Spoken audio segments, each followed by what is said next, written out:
Disclaimer. This skit will more than likely offend you or someone sitting next to you. Get the fuck over it. On November 24th, 1980, a beautiful blonde-haired, blue-eyed baby boy named Patrick Shannon III was born. Oh, that's awesome! As the doctors handed him to his dark-skinned Italian mother, she proclaimed, "This is not my baby!" From that moment, Pat knew he would never truly fit into this world. His parents were extremely excited to welcome their new baby home. Upon his arrival to his new residence, he made his presence known, and known, and known, for about 6 months. Pat did not stop crying. Where? I'm a colicky fucking baby! When does this shit come in? The thought crossed their minds to leave this baby on a doorstep, but they opted to have another baby, hoping they could finally love one of their own.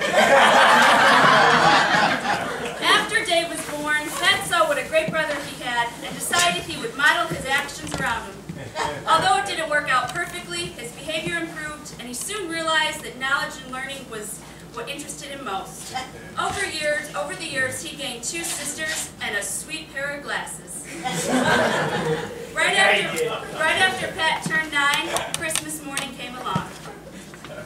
Christmas 1989! Woo! I can't wait to see Santa, Mom! I can't wait to see Santa! Great!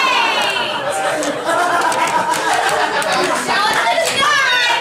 I'm very focused! Sweet Detroit, 8-bit Jersey, I love football! Yes, Amanda! Yes! I'm gonna go! Nice, Amanda. My turn! Yay, I got a Malibu Barbie and a dream house! That's great, Colleen! I love it! I got a football jersey! Ew, you're a girl! What a cowboy! And I got my Air Jordan. My turn! My turn!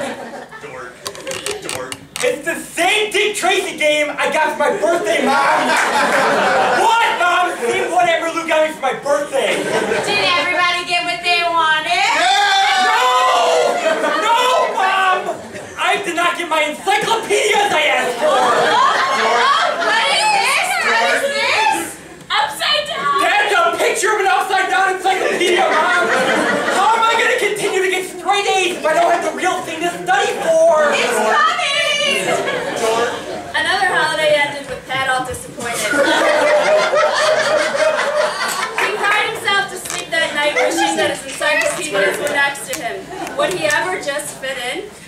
Years passed and 6th grade came along. The school band was being assembled. However, it was missing one key instrument, the tuba. Where am I going to find a pudgy, dorky kid to play the tuba?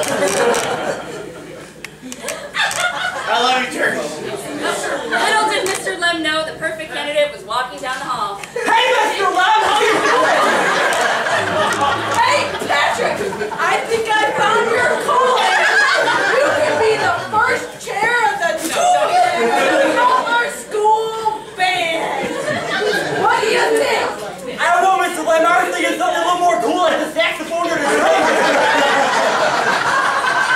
You know, Patrick, it's just the perfect physique to play the tuba, and I think you got it! You think I got it, Mr. Lem? I sure do! You are my next first chair tuba! Let me see this thing. Holy shit. Soon after, Pat finally hoped he found his true calling in the world. Hey, Mom and Dad, guess what?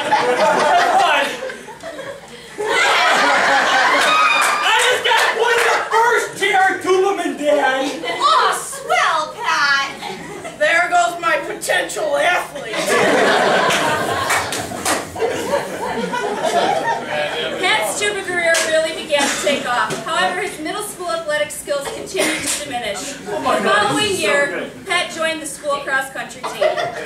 Pat was not used to coming in first during his cross-country meets.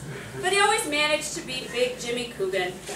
Even though he wasn't a true star on the team, his loving and supportive parents were always there to cheer him on. Come on, Pat! Let's go, Dad! I gotta make it the finish line! It's only a mile and a half! You can make it in under 20 minutes! Come on, Pat! Pat looked behind him only to see that Big Jimmy was gaining on him. Oh shit, Jimmy's coming! Fueled by his nutritious snack waiting at the finish line, he made a mad dash. Mom, inhaler! Yeah, Pat! Come on, buddy! Come That's a on! medical condition. Pat soon realized that cross country was not his place in the world. As he entered high school, he stuck with his tuba playing as the first year tubaman. Even though his super cool and widely popular cousins went to his school, Pat still remained in the background as a non-significant person. He rarely attended parties, but would rather practice his tuba on Saturday nights, followed by watching reruns of Full House with his little sister. When his younger, more attractive brother joined him,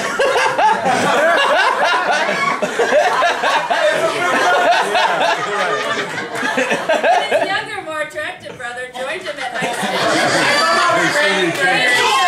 school, Dave knew something needed to be done, otherwise it was his reputation that was going to be in jeopardy. Hey Dave, hey Johnny, I'm just gonna go into tuba practice, earn myself another letter for my Letterman jacket. I'll see you guys later. Johnny, we've got to do something about that douchebag. Look at me. And then look at him. Is the chair tuba man? Yeah, I don't know about that. Don't worry, Johnny, I have the best idea.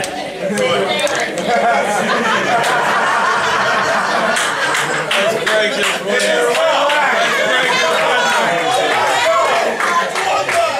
You even have a name tag! Don't worry, Dave, I have the best idea. You're messed up. You're messed up, That Johnny. year at the turnabout dance, Pat ditched his date, drove to Michigan with Johnny, and began to realize that beer was not the enemy. Yeah, you ever seen it? Nor was our carnal God.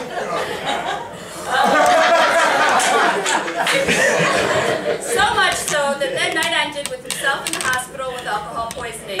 There's hypothermia. That's true. That's true. Hypothermia is in the house. This is a turning point for young geeky Pat. He was finally starting to find his place in the world. Pat graduated from high school with a top GPA and moved to Providence College. He was extremely nervous as his parents came home. There were many kids on his floor with weird accents. I love you, This is when Pat finally realized that he needed to shed his geeky ways. He sent his encyclopedias back home with his mom and decided that attending class on a regular basis just wasn't for him. Yeah, Pat!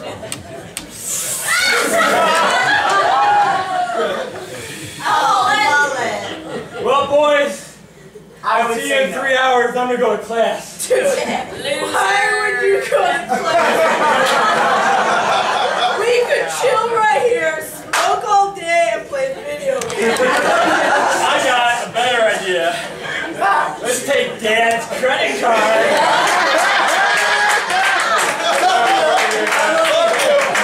Order us some munchies.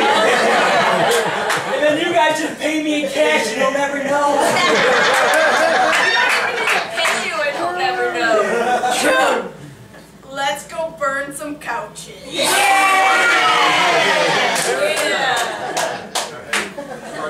That was such good acting, man. Pat barely made it out of Providence alive, and his dad barely made it out with a bill in hand. He then decided he wanted to move to San Diego with his newfound college buddies. He took a year to do some important bar backing work to really find himself. After a short stint in San Diego and then Las Vegas, Pat decided that he wanted to become closer to his family.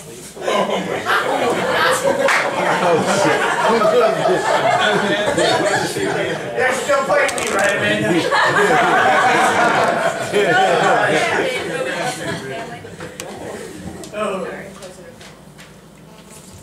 Man, I think I should just move home. I really miss my cool brother and sweet sister. I've had enough of Vegas and San Diego. I'm going back to Chicago. He came home and worked in the restaurant business for a few years, something that he always wanted to do. But after realizing he couldn't live his life through the long hours and shitty pay, he decided that it was time to make the switch to a suit and tie job. He landed a gig at Northern Trust. After many unique but failed relationships, Pat met a girl who was normal. Needless to say, this poor girl had no idea what she was getting into when she was thrown into all the Shannon family antics. She soon realized that men dressing in costumes, Survivor, Flippy Cup, and Ice Luges were the norm around here. She decided to stick around. Unfortunately, what she didn't realize is that the love of her life wanted nothing more than to live at home with his parents, play video games, and go to the movies. Patrick, guess what? I just got a raise at my job. Actually, a new job, not just a raise. So that means we can move in together. We can get married. Or Julie. You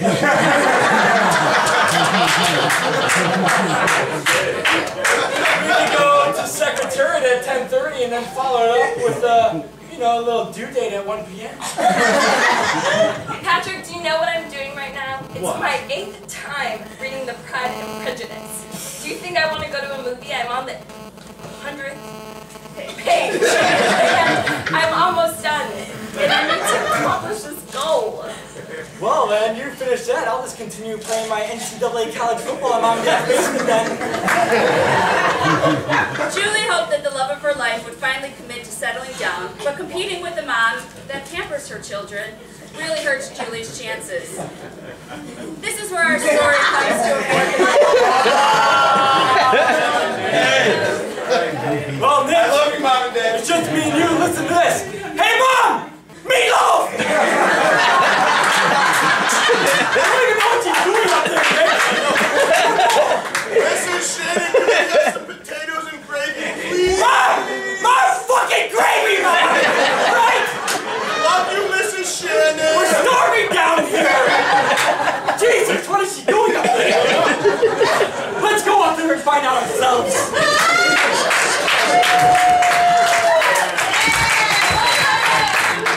How do you feel about that performance? I thought I was great. Yeah? Emmy nomination, I think. I don't know. Isn't sure which direction Brandenburg, let me get a little Discord. possibly stayed home. What do you think? How do you feel about your performance? I had a very small role and I loved it. I was good for Johnny and I didn't cuss, so I was happy about that. All right, good.